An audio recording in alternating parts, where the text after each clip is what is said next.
Bahasa daerah adalah identitas budaya yang harus dijaga dan diwariskan kepada generasi muda.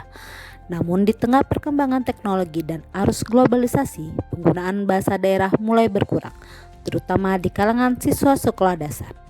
Berangkat dari kondisi tersebut, SDN 6 Tanjung menghadirkan sebuah inovasi sederhana namun berdampak. Assalamualaikum warahmatullahi wabarakatuh. Saya Fatul Jana, Kepala Sekolah SD Negeri 6 Tanjung.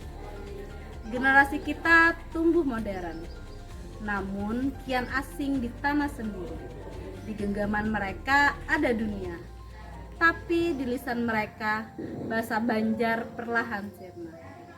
Jangan biarkan jati diri Banua hanya menjadi dongeng masa lalu bagi anak didik kita. Kami menjawab tantangan dengan menghadirkan Kabar Kita, kamus bahasa Banjar milik kita.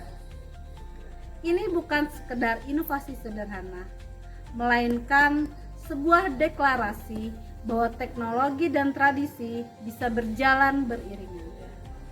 Kami hadir untuk memastikan bahasa Banjar tetap hidup, bergema, dan menjadi kebanggaan di hati setiap anak didik kami.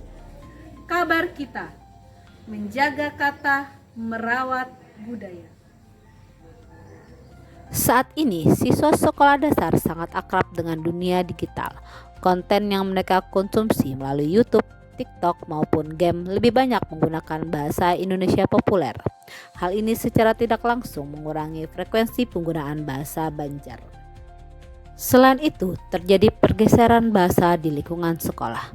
Banyak siswa yang kini lebih sering menggunakan bahasa Indonesia, sehingga siswa semakin jarang mendengar dan menggunakan bahasa Banjar, bahasa ibu mereka. Di sekolah, pembelajaran bahasa Banjar juga masih terbatas pada buku teks dan hafalan di kelas, sehingga masih kurang menarik bagi siswa. Melihat kondisi tersebut, guru dan pihak sekolah melakukan observasi serta diskusi bersama untuk mencari solusi yang tepat. Sekolah menyadari bahwa diperlukan sebuah program sederhana yang dapat berjalan secara berkelanjutan serta melibatkan siswa secara aktif. Dari proses penjaringan ide tersebut, lahirlah inovasi Kabar Kita, kamus bahasa Banjar milik kita. Program ini menghadirkan konsep kamus hidup yang ditampilkan melalui papan pajangan di lingkungan sekolah. Setiap minggu, siswa secara bergiliran mencari kosakata bahasa Banjar dari orang tua, kakek nenek, atau sumber lain, kemudian menuliskannya lengkap dengan arti dan contoh kata. Kosakata tersebut kemudian dipajang pada papan Kabar Kita sehingga dapat dibaca oleh seluruh warga sekolah. Pelaksanaan program Kabar Kita dilakukan melalui 3 tahapan. Tahapan pertama adalah persiapan, tahapan kedua adalah pelaksanaan, dan tahapan ketiga adalah monitoring serta evaluasi.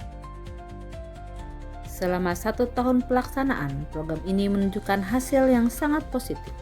Puluhan kosakata bahasa Banjar berhasil dikumpulkan dan dipublikasikan secara konsisten setiap minggu. Perkenalkan, saya Diana Agustina, siswa kelas 6 SDN 6 Tanjung. Saya sangat senang dengan program Kabar Kita karena saya dapat mengetahui banyak kosakata Banjar dan teman-teman. Kabar Kita bukan sekedar deretan kata di dalam buku. Ia adalah jembatan yang menghubungkan masa lalu yang luhur dengan masa depan yang cerah. Dengan menjaga bahasa Banjar, kita memastikan bahwa anak-anak kita tidak akan pernah kehilangan arah kemana mereka harus pulang. Mari lestarikan bahasa, karena di sanalah jati diri kita bermuara. SD Negeri 6 Tanjung merawat tradisi, mencerdaskan generasi.